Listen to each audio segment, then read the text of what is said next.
Guys, 3D printer termudah, tercepat, tercanggih di Indonesia saat ini, Bambu Lab. Apakah benar? Kita ulas di berikut ini. Yuk, saya Erik, konsultan dari 3D Printing 3D Scan di Indonesia, akan mengulas bagaimana tentang teknologi dari Bambu Lab. Secanggih apa sih? Ada teknologi apa di dalamnya? Akan kita bahas satu persatu. Untuk itu, kita akan lihat dulu di dalam spek-speknya, saya akan lihat dulu ya, untuk saya cerita. Nah, untuk lihat speknya di sini, Evolusi 3D ada sistem komparasi. Kita lagi membangun Evolusi 3D Shop. Nanti kalau misalnya kalian tertarik, nanti kasih tahu di bawah komen atau enggak kontak kami untuk dapat early access-nya. Nah, kita lihat ya seperti apa. Nah, di sini kita dari Evolusi Shop kita akan lihat dulu 3D print, kita bisa klik kategorinya. Dan tentu ini udah ada bambu, kita akan bandingkan bambu ada P1P atau enggak yang X1 Carbon, kita gabungin. Nah, kita bandingin sama untuk yang untuk kelas industri deh. Jadi dalam arti seperti di video, nih ada video ini, lihat sini, saya udah pernah bilang ada yang namanya untuk printer kelas DIY, printer kelas profesional, sama printer kelas industri. Bedanya di mana? Kalian bisa cek di sini. Nah, cool. Di sini kita akan lihat, saya masukkan ke dalam komparasi, dan saya bisa view compare, nanti kita bisa lihat bedanya di mana. Oke, saat ini kita ada bambu X1 Carbon. Dia itu dari build-nya itu di 256. Wow, ini ternyata untuk yang industri ada yang lebih kecil, tapi saya rasa ada perbedaan lainnya misalnya. Dari sisi temperaturnya atau dari sisi lainnya. Nanti itu bisa kelihatan di sini. Ini masih beta testing ya, jadi dalam arti kalau misalnya ada yang kurang cocok, tentu kabarin ke kita. Kayak misalnya tuh filament compatibility-nya udah ada 2 gitu kan ya, di atas sama di bawah. Nah, nanti dikabar-kabarin aja ke kita kalau misalnya ada hal yang baru. Pokoknya kita lagi nyoba supaya membantu teman-teman yang ingin nyari 3D printer dipermudah dengan ada perbandingan ini di Evolusi 3D. Nah, saya akan fokus ke bambu X1 Carbon dahulu. Build size-nya termasuk medium lah, 256. Ada yang lebih kecil lagi. Bahannya steel di sini. Dia itu base-nya aluminium glass, hot end-nya itu all metal. Hot end sendiri ada yang all metal sama ada yang gabungan, ada Teflon tube-nya di dalam, tergantung jenis material yang mau di print apa. Oke, extruder gears. Maksimum hot end-nya itu bisa 300 derajat di sini. Kita bisa lihat. Nusa diameternya katanya bisa macam-macam nih. Nanti saya bisa lihat lagi nih benar atau enggak. Ini namanya kan datanya kita ambil dari mana sih? Ya, data dari Bambu Lab lah. Gitu kan ya. Kita masukin ke sini, kita buat komparasinya aja. Oke, cool, dan lain-lainnya di sini. Nanti silahkan lihatin di sini aja. So, ini masih beta. Kalau misalnya ada kesalahan atau apa, sorry, mohon maaf, datanya masih mungkin belum sebagus itu. Kasih komen, kasih perbaikan, biar ini jadi bermanfaat untuk teman-teman. Oke, kita akan lanjut ke dari sisi hardware-nya now. Nah, untuk di review kali ini kita lihat di sini ada yang X1 Carbon sebagai main unitnya. Mainly dia bisa ngeprint satu jenis filamen, tapi berkat ada yang namanya AMS atau enggak material atau enggak automatic material handling system di sini. Nah, dia itu bisa masuk sampai 4 material. Bahkan kalau misalnya mau dipakai lebih dari 4 material, bisa banget, bisa sampai 8, bisa sampai 16, bisa semua. Tapi kembali lagi, apakah Anda butuh?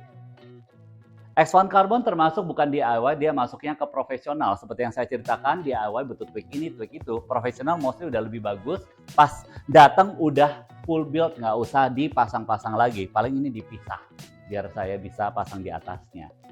Kita akan lihat overview dari sistemnya sebelum saya gunakan. Kita akan mulai dari sistem utamanya dahulu saja.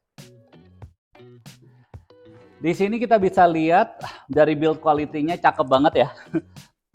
Aluminium, glass, kaca, semuanya gitu ya. Benar-benar kelihatan compact banget gitu ya sebagai 3D printer profesional. Ini kalau misalnya kita ngeprint PLA, tentu ini bisa dibuka juga biar mensecure, biar dia pertukaran udara yang lebih baik gitu kan. Kita tinggal taruh di samping aja. Or dengan Bambu Lab dia itu udah ada pertukaran udara yang baik. Enaknya kalau ini ditutup, suaranya masih lebih nggak bising gitu kebanyakan. Tapi kalau misalnya printer-printer yang kurang bagus, ditutup, dikasih ngeprint PLA, mampet. Nah itu hati-hati. Jangan berarti kita lihat Bambu Lab, oh bisa ditutup semua, gue bisa ngeprint PLA dengan lancar juga. hati-hati, konsultasi dulu sama evolusi ya. Kalau mau coba silahkan, nanti kalau mampet nanti kabarin. Oke, good. Nah, di sini kita akan lihat nih, ada apa aja sih teknologinya. Saya buka-bukain. Pertama yang saya suka, touchscreen-nya, cakep gitu kan ya. Kalau misalnya nanti kita nyalain mesinnya lebih keren lagi ya. Saya belum nyalain dulu, saya lagi overview untuk ada apa aja sistemnya di dalam sini. Good, touchscreen. Nah, kalau kita lihat yuk, deketin di sini kita lihat. 1, 2, 3 di dalam. Masih ada motor lagi di dalam. Ada 3 kan? Nah, Pak, ini ada 3 ya motornya ya. Kalau misalnya printer saya kok kalau misalnya bentuknya kayak gini, motor untuk ke bednya cuma 1. Why? Kalau misalnya Bambu Lab dia udah ada sistem untuk namanya auto bed leveling. Makanya kalau saya lihat di sini, oke, saya geser-geser, saya karena tahu ini udah aman ya. Kenapa? Karena motornya udah mati, nggak ada listrik. Kalau misalnya itu masih bisa digeser. But anyway, di sini dia udah ada sistem lidarnya, dia udah ada sistem untuk tahu posisinya di mana. Dia itu bisa namanya auto leveling. Auto levelingnya itu bukan kita pakai tangan lagi.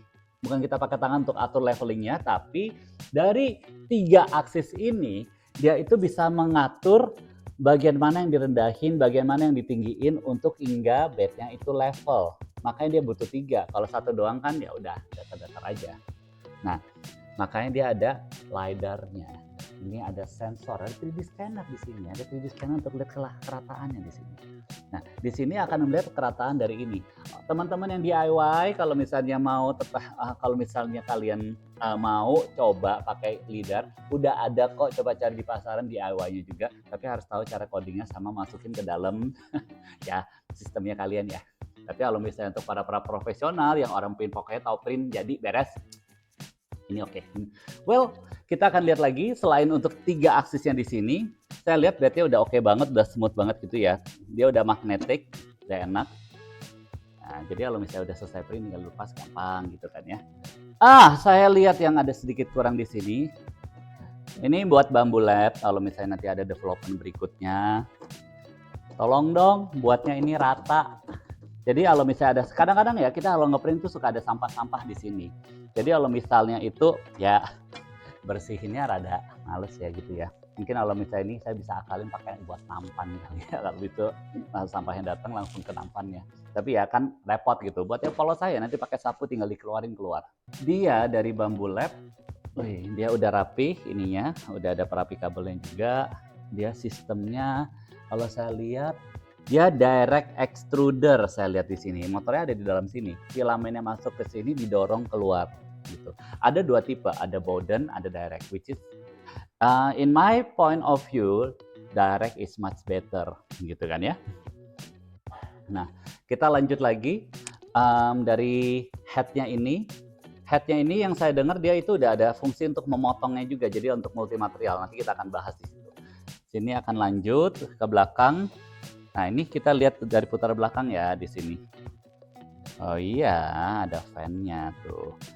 Nah, ini kenapa printer-printer yang ada tutupnya itu ada fan-nya supaya sirkulasi udaranya bagus. Jadi ngeprint PLA masih bagus di sini. Kalau misalnya nggak ada kayak gini yang ditutup total, mampet nah gitu kan.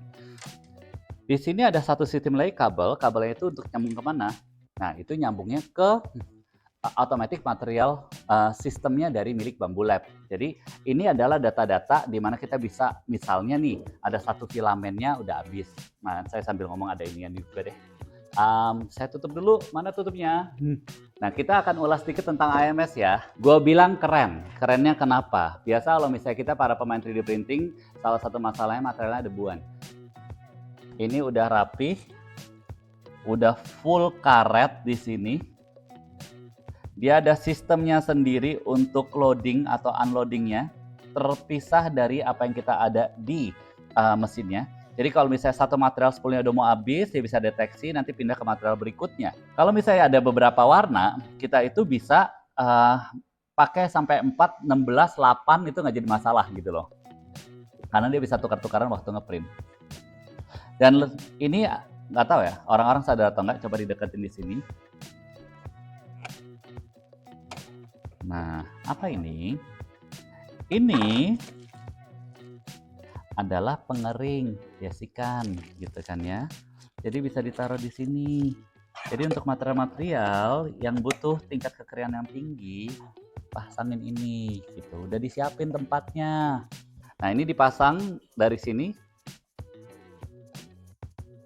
Colok di sini satu, ini colok di sini satu. Nah, tuh kayak gitu. Filamentnya ada 4 di sini, kita akan bukain. Kita masukin ke sini semua. Nah, untuk bisa kita masukin tentunya kita harus nyalain mesinnya dulu kan. Nah, itu untuk nyalain mesinnya kita akan lihat lagi di video berikutnya. Karena hari ini saya cuma melihat overview-nya, ternyata dia udah ada automatic levelingnya, dia itu udah ada sensor LiDAR-nya, udah keren. Dia ini sistemnya saya lihat juga udah profesional, Core XY udah ada di sana semua. Cuman ya sayang sedikit di sini terang. Udah ada sistem untuk filamennya udah cakep. Tinggal nanti kita buktikan di video berikutnya semudah apa cara mengoperasikan ini. Oke, kalau ada apa-apa hubungin Evolusi 3D untuk konsultasi. See ya.